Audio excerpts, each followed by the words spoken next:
इसके बाद मेरा घर दिखाई पड़ा। अरे, ये जला कैसे? मेरे घर को किसने खाक कर डाला? समझ गया, समझ गया। मेरे घर के पीछे एक हिंदू बनिए का मकान है। उसी के पाप से मेरा घर जला है। जौ के साथ घुन भी पिस गया होगा।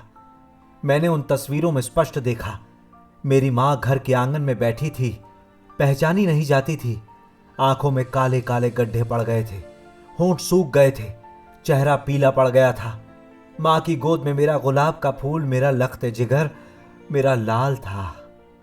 उसकी भी बुरी हालत थी। जान पड़ता था हफ्तों से बिना दाना पानी के जी रहा था। उसके चेहरे पर हंसी नहीं, प्रसन्नता नहीं, जान नहीं। मां और प्यारे बेटे की ऐसी हालत देखकर मेरी छाती जलने लगी थी। इसके बाद बीवी पर नजर पड़ी। वो मां और मेरे बच्चे से थोड़ी दूर खड़ी किसी आदमी से बातें कर रही थी। उसके पास ही कुछ मजदूर बांस, लकड़ी और खपड़े शायद मेरे घर की खपरैल ठीक करने के लिए इकट्ठा कर रहे थे। मेरी बीवी के चेहरे पर अफसोस और फिक्र ने डेरा डाल रखा था। उसकी आंखें कह रही थी कि वो चिंता के नरक में पड़ी है। उसका सूखा मुंह कह रहा था कि वो किसी भयानक ज्वाला से जल रही है। उस पुरुष को मैं पहचान गया। वही मेरी दुकान का मालिक था। उसी से 10 रुपए महीने पर मैंने वो जगह ले रखी थी। वो मेरी बीवी के पास क्यों खड़ा है? उसका चाल चलन तो ठीक नहीं। वो ऐसा आवारा तबीयत का है कि उसके रिश्तेदार भी उसे अपने घर नहीं घुसने देते। फिर वो मेरी बीवी के सामने क्यों खड़ा है?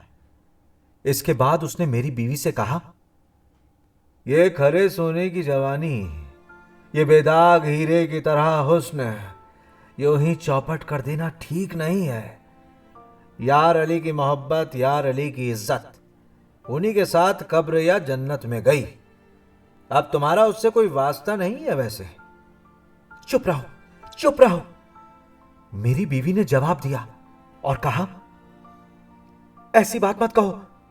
मैं जो कहता हूं बिल्कुल ठीक कहता हूं। तुम कोई हिंदू औरत तो हो नहीं जो 7 जन्मों तक पति के नाम पर अंडापा खेओगी। हमारे यहां तलाक भी है, निकाह भी।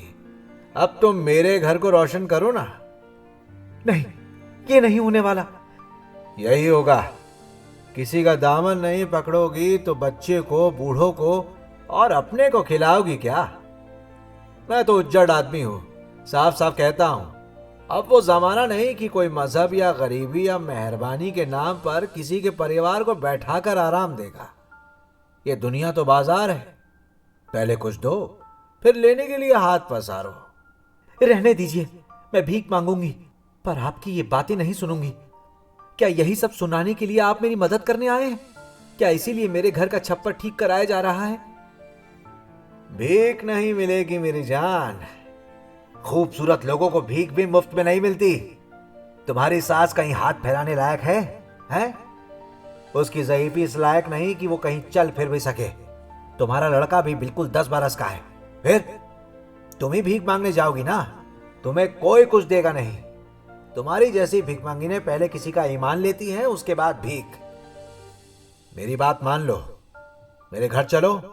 छोड़ो इस झोपड़ी को, रानी बनो मेरे साथ। छोड़ो इस रोने को, गले में हाथ डालकर हंसो मेरे साथ।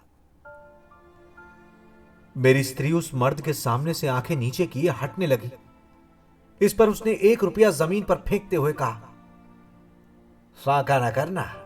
इस रुपए का कुछ मांग कर सब कोई खा पी लेना। मैं रात को एक बार फिर तुम्हारा निश्चय जानने के लिए आऊंगा जरूर। दुकान का मालिक रहमत जाने के पहले जानबूझकर औरों से आंख बचाकर मेरी बीवी के गाल पर एक हल्की चपत लगाकर कह गया, पगली ना हो, जल्दी रास्ते पर आ जाओ, समझी? मैं आगे की तस्वीर देख ना सका। सिर घूमने लगा था मेरा। ऐसा मालूम पड़ने लगा मानो सैकड़ों सांप एक साथ मेरी छाती पर फन मार रहे हैं। मेरी आंखों के आगे उस कुत्ते ने मेरी बीवी से ऐसा सुलूक किया, मेरी आंखों के सामने, और मैं कुछ नहीं कर सका।